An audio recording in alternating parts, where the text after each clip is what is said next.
Les apparences sont trompeuses. Bonjour à toutes et tous, j'espère que vous allez toutes et tous bien. Aujourd'hui, il sera question donc, du troisième volet donc des Animaux Fantastiques, donc les secrets de Dumbledore, et je reviendrai donc sur ce titre dans quelques instants parce que il est très énigmatique, mais pour autant, il ne veut absolument rien dire dans le film en lui-même. C'est-à-dire que Dumbledore est en partie donc l'un donc des héros donc de ce troisième film qu'on a réintroduit du coup donc dans le deuxième film, alors que de base le héros c'est Norbert, mais bref, on en reparlera après. Et en fait, ce titre est là, et à la fin quand le générique s'est lancé, je me suis dit, les secrets de Dumbledore, et au final, quelle est la signification de ce titre dans le film?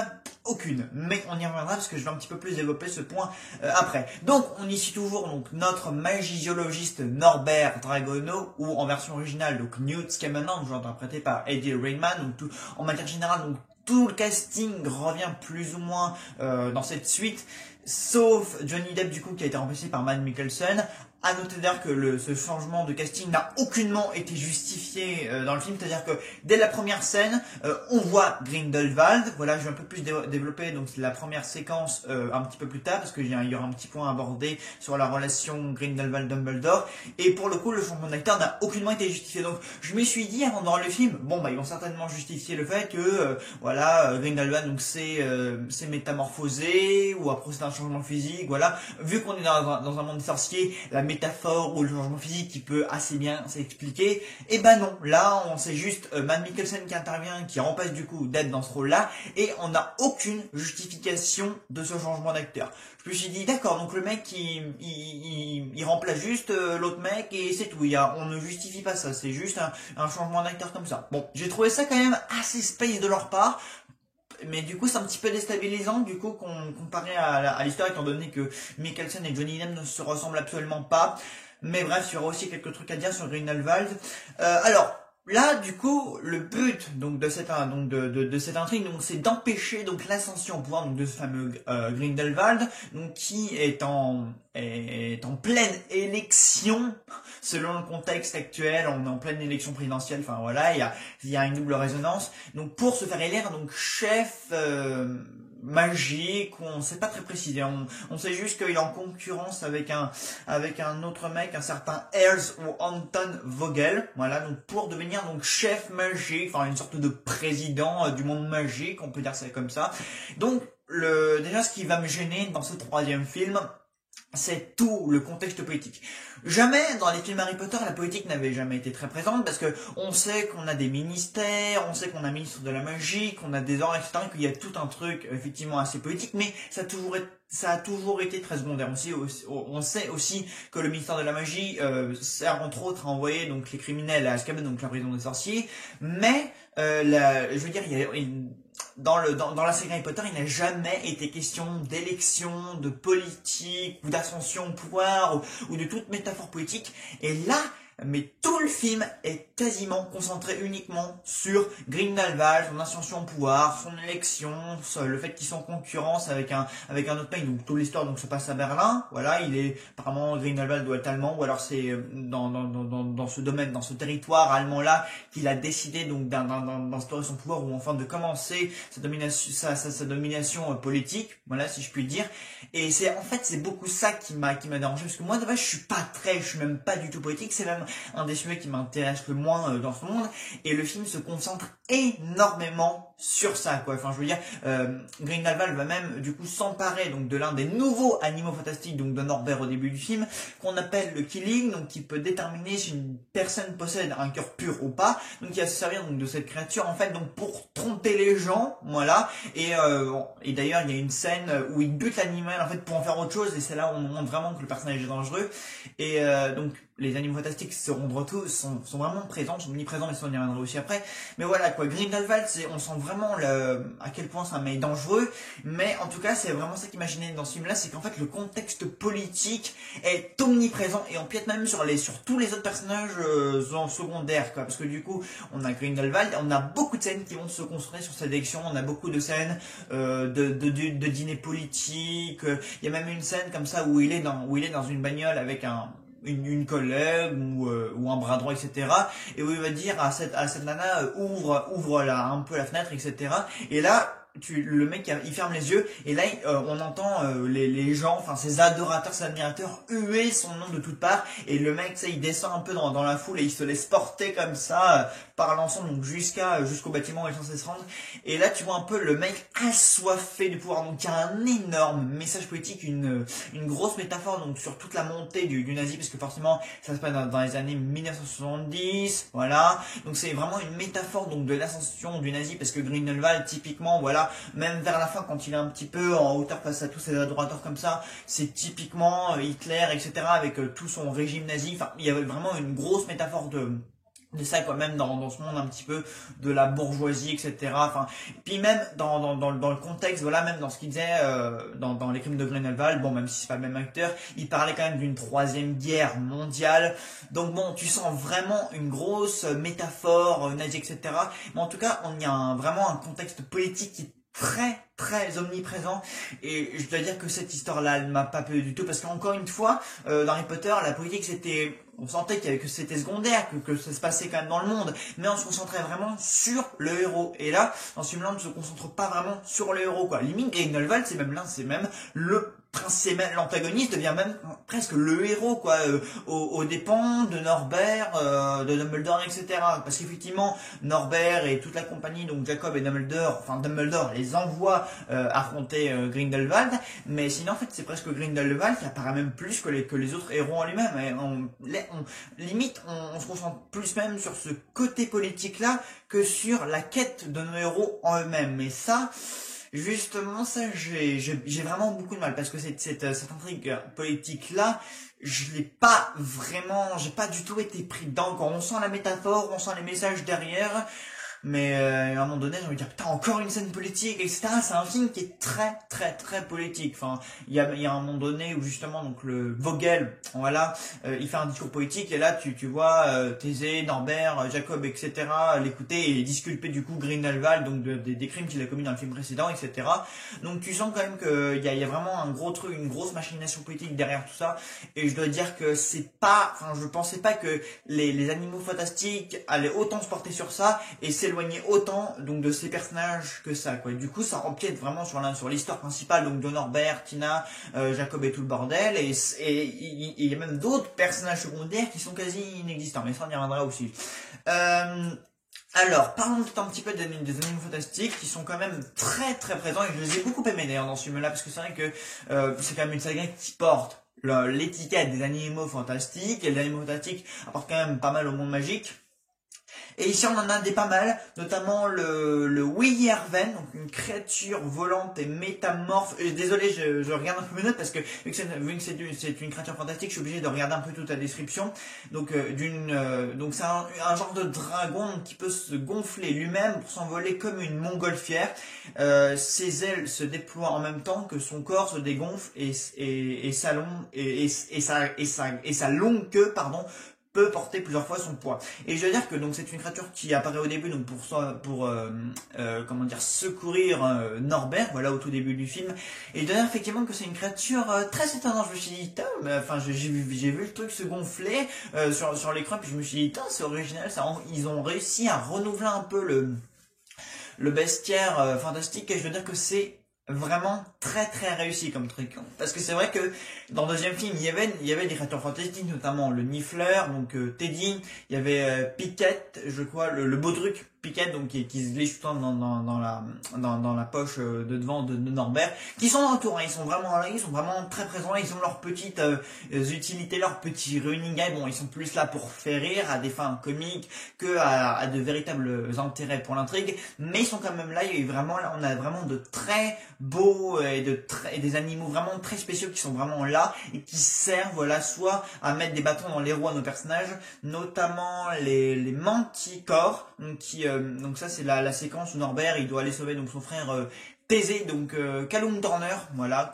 et pour le coup d'ailleurs la relation frère entre les Dragonaux est beaucoup plus explorée. Ils ont vraiment beaucoup été ensemble, et ça c'est un très bon point. Mais ouais, d'ailleurs dans cette séquence de sauvetage, voilà, ils sont très présent et il y a un mélange entre la comédie et l'horreur parce que du coup c'est une créature voilà qui survient comme ça du sol et qui attrape comme ça un prisonnier au hasard pour le bouffer ensuite. J'ai trouvé le truc assez space mais ça fonctionne très très bien, donc les manticores, le baudruc, le nifleur, la wyvern, donc ça fait pas mal de nouveaux et d'animaux donc déjà présents, donc je dois avouer qu'on leur accorde pas mal de temps à l'écran. Voilà, ils sont assez imposants, ils sont assez visibles et en plus ils sont très très bien filmés, notamment au début, donc la créature qui se nomme.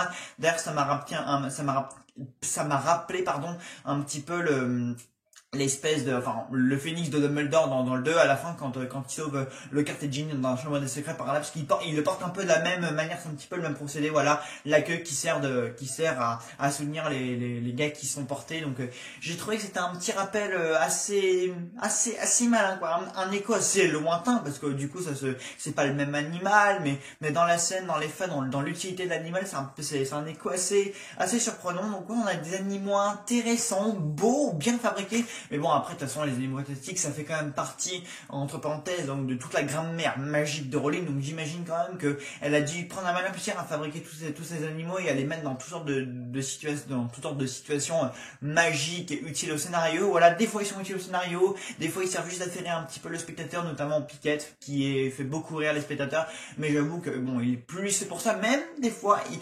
soit il est utile au scénario, soit il est là pour faire rire, soit il est les deux. Soit il fait rire, soit il est utile au scénario. Donc voilà, donc les animaux fantastiques, très très bon point de ça. Après bon, j'avoue que toute la séquence où Norbert du coup de sauver son frangin, c'est plus là du coup pour introduire cet animal là, donc le manticore. C'est pas une séquence qui est très utile au film puisqu'en lui-même voilà quoi, il arrive assez vite à sauver son frangin. Voilà, c'est pas non plus un obstacle ou quelque chose qui est difficile à accomplir pour Norbert quoi. Et voilà, il va juste dans la prison, il libère son frère et c'est juste pour introduire cet animal là et parce qu'après il retourne à Poudlard. Voilà, c'est pas une situation qui est très compliquée, donc qui sert vraiment au scénario, mais c'est assez cool quand même de découvrir cet animal là.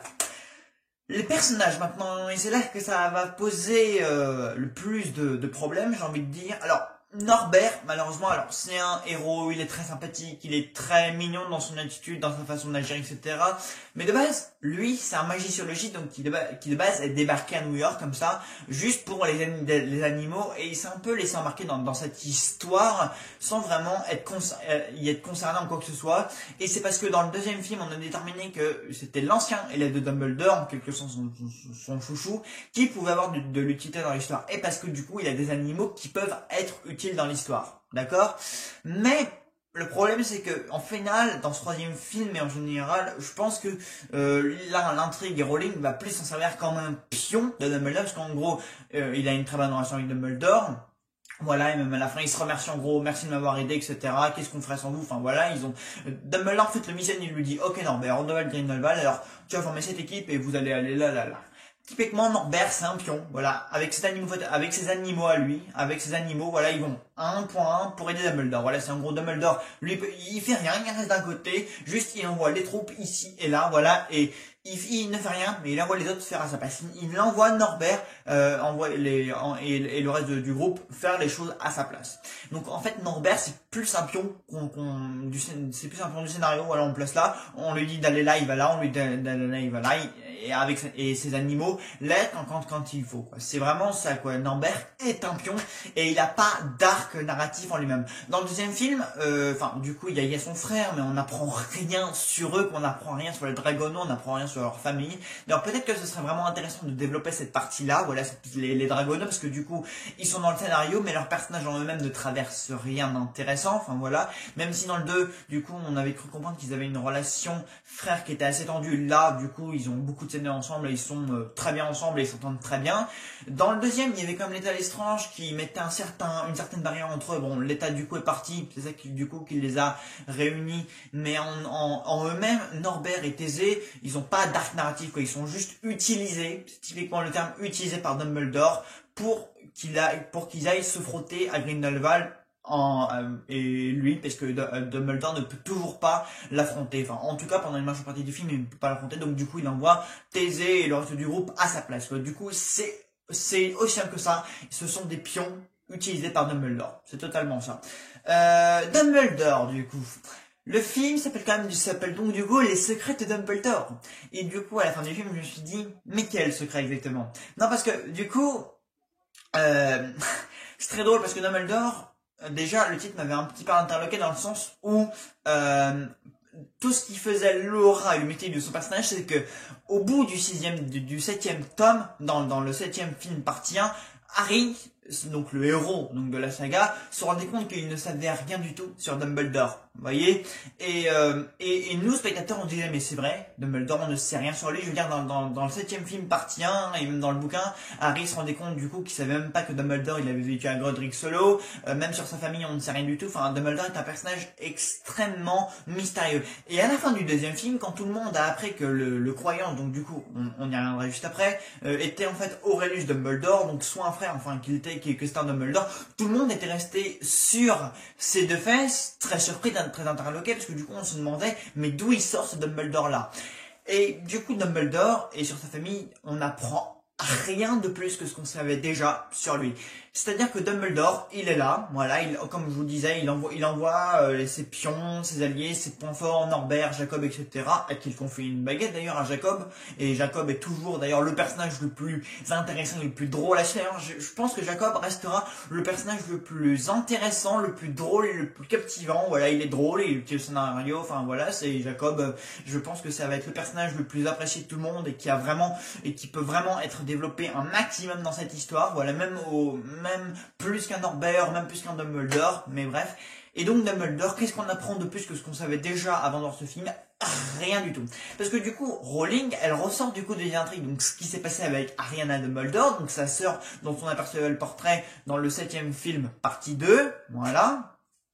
On recroise son frère Aberforth, qu'on avait vu une milliseconde, enfin quelques minutes dans le dernier film aussi, et du coup, d'ailleurs, il y a un truc avec Aberforth et croyance aussi, mais du coup, tu te dis, ouais, bon, d'accord, si tu veux, Rowling, si tu veux, enfin, c'est ce qu'elle a fait, en fait, avec ce qu'elle a fait avec les Dumbledore en elle-même, on n'apprend rien de plus sur eux. Donc quand elle appelle son film Les Secrets de Dumbledore, alors qu'on n'apprend rien de plus, il n'y a pas une révélation qui vient étoffer leur background familial, tu te dis, ouais, bon, en fait, ton film, c'était juste pour attirer ton public en salle, parce que Dumbledore, tout ce que tu nous dis là, on le savait déjà. Toute la tragédie avec la sœur du coup Dumbledore, donc Ariana, on le savait déjà. Bon, peut-être pas du coup la filiation en rapport avec Aberforth et croyance, ça on le savait pas, mais j'imagine qu'elle ajoute ça juste pour étoffer un petit peu son récit et teaser un petit peu ce qui va se passer pour la suite, voilà.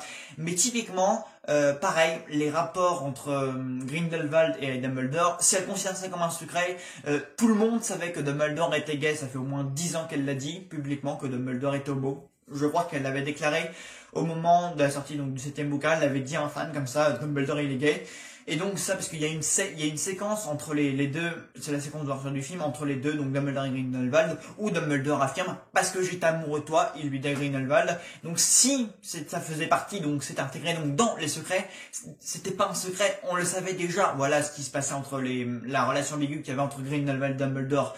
Donc techniquement, on n'apprend rien de plus que ce qu'on savait déjà. Voilà, ceux qui ont lu les livres et vu les films, donc comme moi, voilà, moi je connais très bien la saga Harry Potter, donc je sais pertinemment que tout ce qui est dit dans ce film-là, en rapport du coup avec les Dumbledore et avec leur passé familial, on le savait déjà avant de voir ce film-là. Donc on n'a rien appris de plus. Donc Dumbledore reste un personnage toujours aussi mystérieux. Voilà, il n'y a même pas une révélation comme ça qui veut dire ah ouais, ça je le savais pas, effectivement. Il y a un gros secret quoi. Je pensais moi qu'on allait nous dévoiler un méga truc sur Dumbledore en mode je sais pas moi il a tué quelqu'un, voilà, je pensais qu'on allait étoffer un petit peu son histoire, son passé, bien avant même la saga. On n'apprend rien de plus, il n'y a même pas un flashback avec Ariana. Ça, ce qui se passe avec Ariana, on l'avait déjà pris même dans les bouquins, voilà, on le savait déjà. Ça c'était dans la mythologie Harry Potter avant même les Animaux Fantastiques.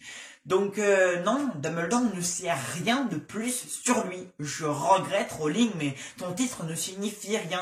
Et je me suis dit moi-même, je pensais qu'il allait avoir une révélation à la fin, genre entre Dumbledore et Grindelwald, qu'on allait même un petit peu plus approfondir leur histoire. Ouais, parce que leur histoire est censée avoir beaucoup impacté le monde magique avant Harry Potter. Ouais, parce qu'on du coup on en parle. Grindelwald vient, on en parlait déjà dans les derniers tomes et films.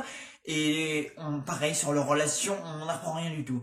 Donc, ouais, Dumbledore reste un personnage toujours aussi mystérieux et creux au jour d'aujourd'hui dans cette saga, qu'on n'a rien appris. Alors peut-être qu'on va en apprendre, peut-être qu'il y aura une révélation sur lui et Croyance et le Dumbledore même dans les 4 et le 5e film, puisqu'il reste encore 2 films.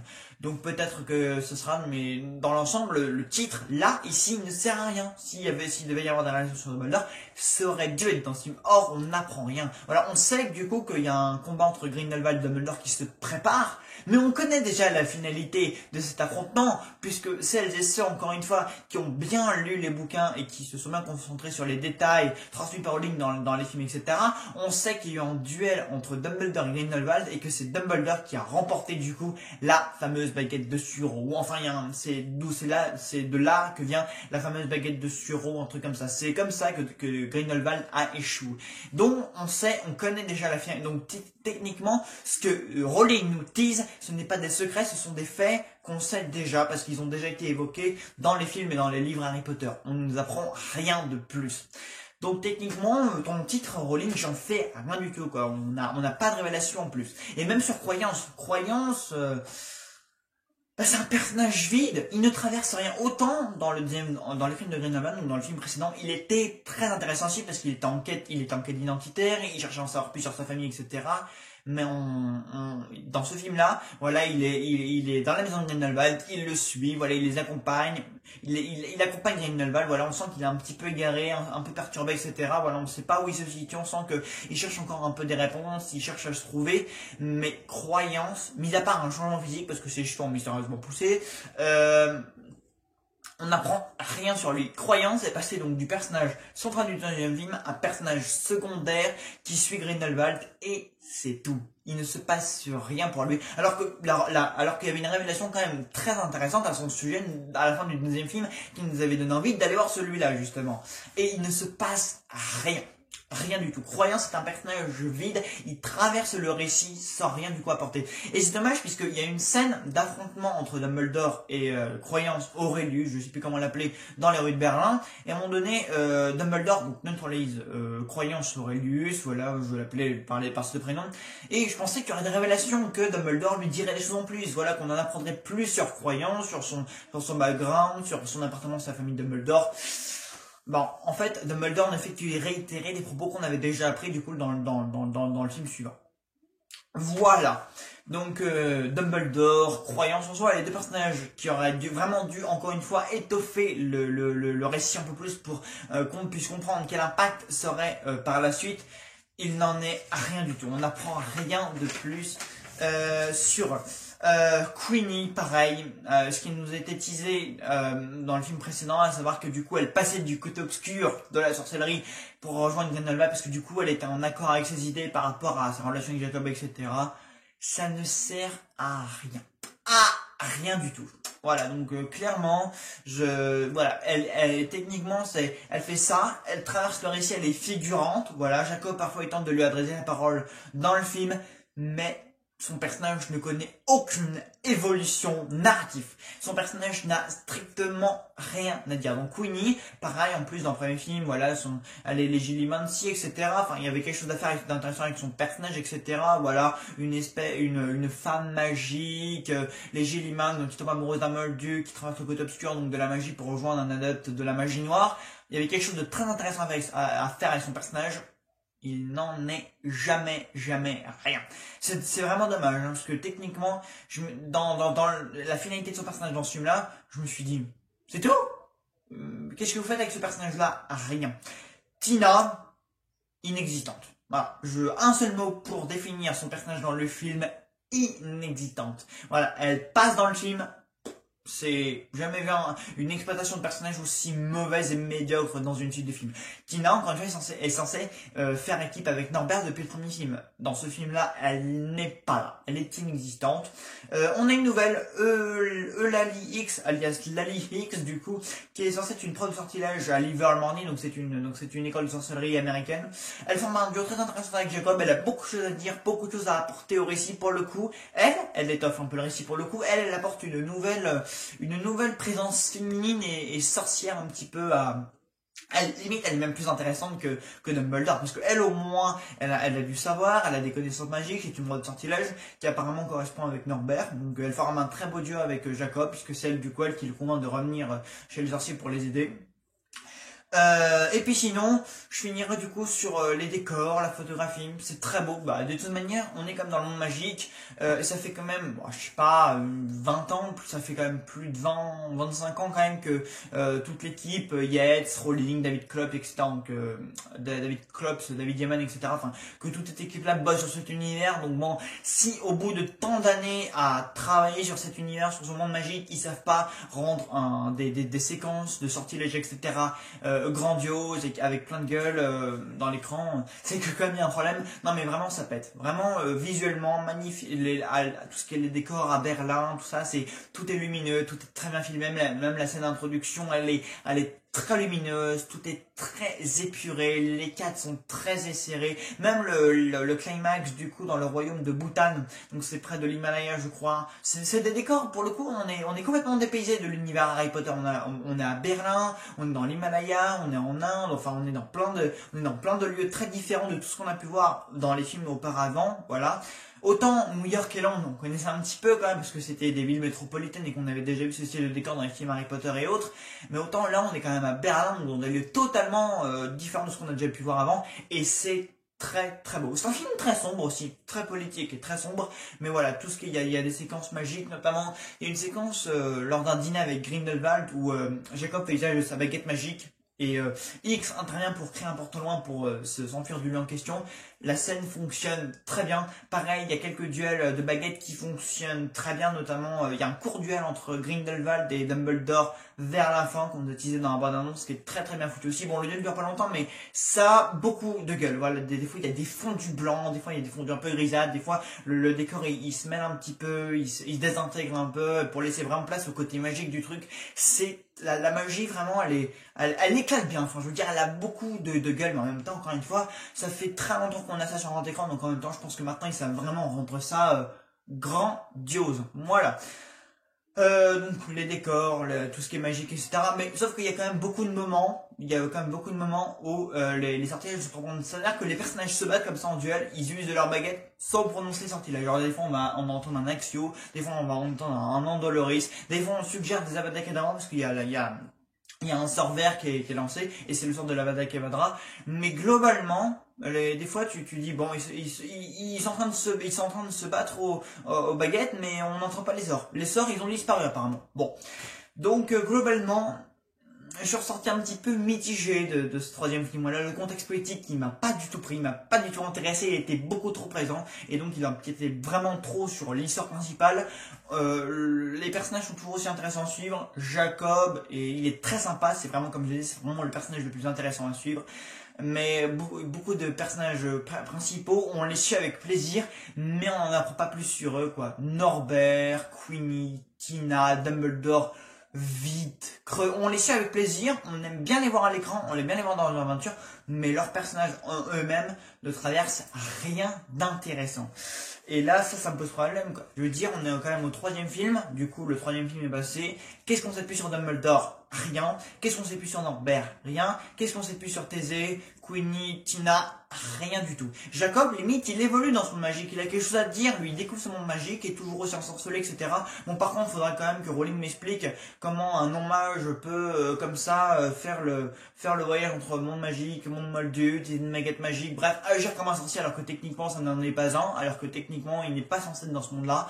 Voilà. Je crois que Rowling, elle fait un petit peu ce qu'elle veut avec son monde magique. C'est-à-dire que même si, dans la saga Harry Potter et dans ses livres, il y a des détails un petit peu sur le règlement, sur ce qui se fait ou pas, sur comment on procède dans le monde magique et comment on procède pas dans le monde des moldus, si elle a envie de changer un détail pour que tout s'accorde, pour que tout puisse fonctionner dans les animaux fantastiques, elle va pas gêner, et elle va modifier 2-3 trucs. Parce que Jacob, ça m'étonne quand même qu'il puisse si facilement faire usage de la magie comme ça. Normalement, je comprends pas comment en fait un non-mage, enfin un moldu, qu'en gros il puisse utiliser une baguette magique. En fait, normalement ça devrait pas, enfin je pense que la baguette ne devrait pas pouvoir être coordonnée ou compatible avec son ADN avec son ADN. Alors, il y a Dumbledore à un moment donné qui lui dit seul, quelqu'un qui a un grand cœur, qui est très ouvert. Donc là, typiquement, c'est Rowling qui nous dit ouais bon, Jacob, il peut utiliser la magie parce que machin normalement, parce que Dumbledore, il demande à Dumbledore s'il peut garder la baguette que Dumbledore lui a attribuée. Dumbledore lui dit je ne crois pas que aucune autre personne que vous le mérite plus que ça. Donc là, t'as envie de dire, ouais, donc en fait, c'est juste parce que le mec, il est gentil, il est ouvert, etc., que il peut utiliser la magie comme il veut, quoi. Mais bon, ça marche pas comme ça, je pense. Enfin, je veux dire, c'est pas parce qu'un moldu, il est gentil, il est ouvert, etc. Enfin, dans ces cas-là, ce qui veut dire que les Dursley, dans ces Harry Potter, ils pouvaient pas, comment dire, percevoir le monde magique, ils ne pouvaient pas l'apprécier parce qu'ils étaient anti-sorciers, enfin, c'est ça qu'en gros, ils nous expliquaient, quoi. C'est en gros, ceux qui acceptent ce qu'ils voient, ils peuvent entrer, ils peuvent s'intégrer là-dedans, mais ceux qui ont un peu plus de mal avec ça, ils restent en dehors. En gros, c'est ça que Rowling nous dit. Bon, je suis pas tellement d'accord avec cette vision des choses. Je trouve que c'est vraiment trop facile comment elle procède, comment elle fait des modifications dans son monde magique. Bon. Mais bon, elle fait un peu ce qu'elle veut, hein, c'est son monde elle, mais elle le modifie un petit peu à sa guise. Il y a aussi un truc avec le professeur McGonagall qui normalement, si je me fie à ce que beaucoup de fans hardcore, donc très à cheval sur la chronologie donc de chaque personnage, apparemment McGonagall ne devrait pas être là, mais selon ce qui s'est dit, elle a modifié les dates sur le site Pottermore, parce qu'il y a un site officiel Harry Potter sur internet, avec toutes les dates importantes de chronologie, tout le bordel, et apparemment McGonagall, chronologiquement parlant sur les dates etc, elle devrait même pas être là quoi, soit elle est trop jeune ou soit elle devrait pas être professeure à Poudlard, enfin en tout cas elle devrait pas déjà être intégrée à cet univers là. Donc voilà, donc Rowling elle fait du fan service, de la nostalgie inutilement. Bon, il y a quelques moments sympas quand on retourne à Poudlard aussi, c'est sympa, mais bon, là tu vois que c'est juste un peu pour amadouer les fans d'Harry Potter quoi, c'est tout. Donc voilà, donc hier soir j'étais ressorti très mitigé de ce troisième film, je le suis toujours un peu, il y a beaucoup de points quand même qui passent pas, où je me dis non ça va pas, ça je suis pas pris, voilà tout le contexte politique etc. Grindelwald reste le personnage le plus convaincant, le plus intéressant à suivre. Croyance ça aurait été pareil pour lui mais non, mais voilà quoi, donc un troisième film que je dirais presque un peu laborieux, voilà, je suis pas convaincu. Voilà, je serai sur cette position-là. Je ne suis pas convaincu et de même, je ne vois pas en fait ce que pourrait raconter le quatrième film en fait, qui de toute manière n'arrivera pas tout de suite. Voilà, donc un troisième film qui a beaucoup de défauts. Bon, on retient quand même quelques éléments, à savoir les créatures fantastiques qui sont quand même plutôt cool. Toutes les scènes de magie, on les aime bien aussi, voilà. Les personnages, on les apprécie bien, même s'ils sont un peu creux, voilà. Enfin, on apprécie de les suivre dans cette aventure et dans cette histoire, même si eux, en tant que personnages, on ne sait pas ce qu'ils sont et on n'apprend pas davantage à les connaître. Mais bref. Voilà, bah écoutez, en tant que fan d'Harry Potter, si vous aimez bien tout ce qui est magie, tout ce qui est ce monde-là, de près ou de loin, je pense qu'il peut vous plaire. Puis sinon, je pense qu'il va quand même un petit peu diviser dans la communauté des fans d'Harry Potter. Voilà. Voilà, bah écoutez, j'espère que cette vidéo vous aura plu. Puis moi, je vous dis à très vite dans une nouvelle vidéo. Salut à tous.